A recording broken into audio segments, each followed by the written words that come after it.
Good morning, children. Sai Ram. Today we'll continue with the poem Where the Mind is Without Fear by Rabindranath Tagore. As always, be ready with your pen and book to write the meanings and figures of speech. Now let me give you the gist of the first part, what we have done. This poem is a prayer to God to bring his countrymen out from the darkness of ignorance, prejudices, disunity, and all other evils. People should be free to think their own thoughts. They should not fear about their ideas, and they can keep their head high. Now let's start with the next line of the poem. Where tireless striving stretches its arms towards perfection. Here in this line, the poet says that every man should make an effort to improve himself and keep trying till he reaches a stage of self-perfection. Let's see the meanings. Tireless striving stretch. To continue to try very hard to do something. Perfection. The statement of being complete and correct. See the next line. Where the clear stream of reason has not lost its way into the dreary desert sand of dead habit. So he imagines the reason to be a clear stream of water through which one can progress easily and without encountering too many obstacles. On the other hand, he imagines habit to be a desert. The stream of reason seems to him to be lost in the sands of habit. This means that he is saying that the people of his country blindly believe in their superstitions at present, and he would like them to question these beliefs through the application of logic. Let's see the meanings of the phrases. Clear stream of reason. It means a clear cause of an event or situation for an explanation. Dreary desert means boring or unhappy, lacking in cultural or intellectual interest.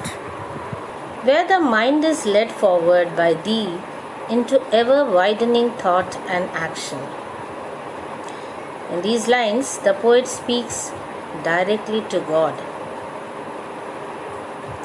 He wants his countrymen to be led by him so that they broaden the horizon of both their thoughts and action. That is, they become broad-minded.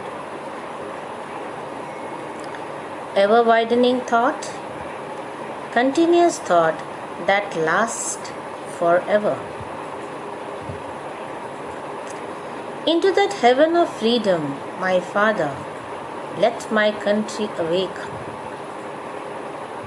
So, he says, if they were to do so, then India would be transformed into heaven, a heaven where all its citizens would be truly free.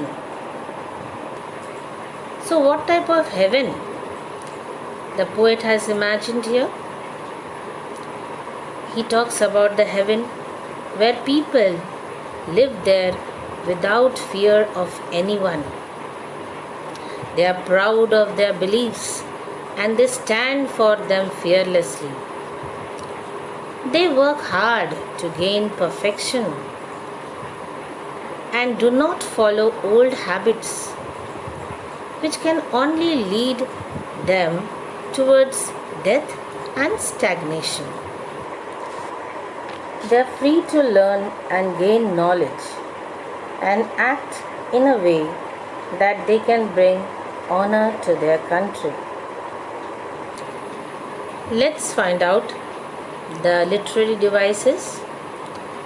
Here, figures of speech. Where tireless striving stretches its arms towards perfection. What is it? Personification. You already know that a human quality is given to inanimate thing is personification. So here, the idea of striving has been given the shape of a human being whose arms are stretching and trying very hard to reach perfection. The clear stream of reason. Here it is metaphor. The poet indirectly compares a logical mind to a clear stream. Now let's see the next line. Dreary desert sand of dead habit. What is the figure of speech used here? It's alliteration. Alliteration means repetition of a sound. So here the sound of D is repeated. The next line, let my country awake. What is it? It is personification. So you already know when human qualities are given to inanimate things, it is called personification. So here a country is not a living being. Yet the poet talks about the nation waking up just like a human wakes up from sleep. That means here country is personified. Country is said to have the human quality of waking up. So it is personification. Now here the poet uses irony. What is irony? The poem is full of irony. You have already studied in figures of speech what is irony. Irony is a use of words which means just the opposite of the literal meaning. Now let us see the example in the poem. When Tagore seeks a nation where the mind is without fear, he very subtly points out that India was not a free nation, where Indians could live without fearing the British. So what do we find? He is talking about a nation where mind is without fear, and actually it was just the opposite. That time India was under the British rule and the people were always fearful of the British. They could not speak about their ideas or feelings. So they always feared the British. This is irony. Let's see other example. Knowledge is free. Similarly, knowledge is free implies that at that time knowledge was not free. So he says that he wants the nation where knowledge is free, but at that time knowledge was not free. Everyone did not have access to education. That means everybody could not get education. Only a handful of people, those who were rich, could acquire the knowledge, could get education. So let's have a quick recap of the poem. This poem, where the mind is without fear, is addressed to God. And he asks the God to awake his country into the heaven of freedom, where there is total freedom of good thoughts, good words, and good actions. He wishes for a country where people should be free from fears, where knowledge could be free to all individuals, and people from all caste and religion should be united. So what do we find? This poem is a free verse where there is no rhyme scheme. So what do you learn from this poem? Tagore here rightly says that one's head should never bow before anyone in any situation. One should always maintain brotherhood among all people. One should always speak up his mind. Mind should be free from all fear and should bear the freedom of speech. The knowledge should not be bounded by any forces. Rather, it should be free from all bonds. The knowledge here also means the strength which the people should be bestowed with.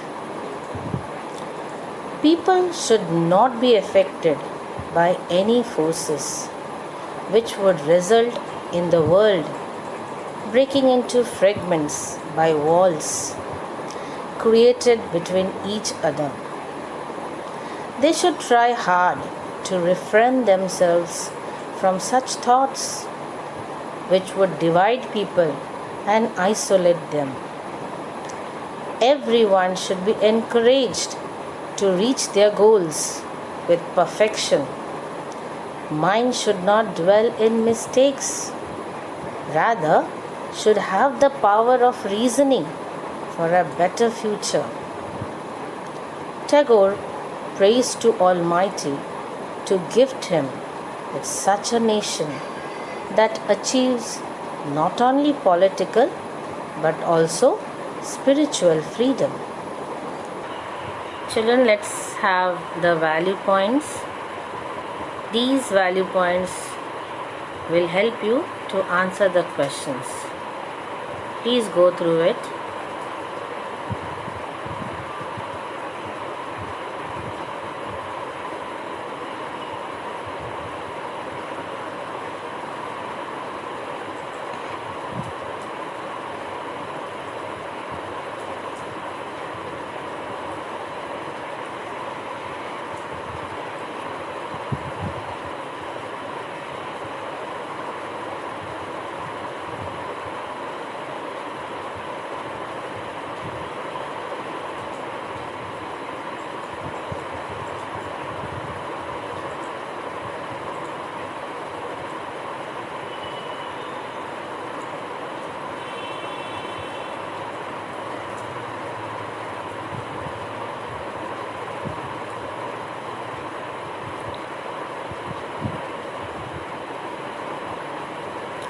Let's have the RTC questions.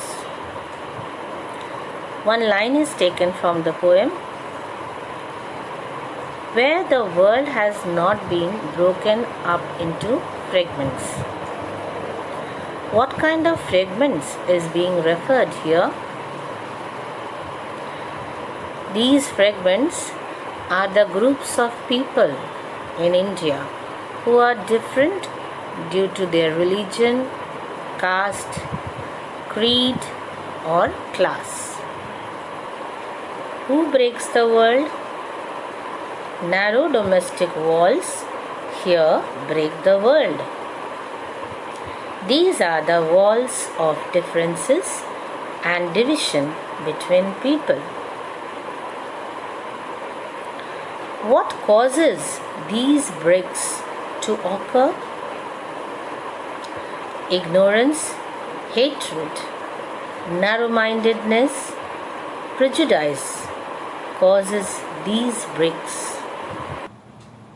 With this, we come to the end of today's session.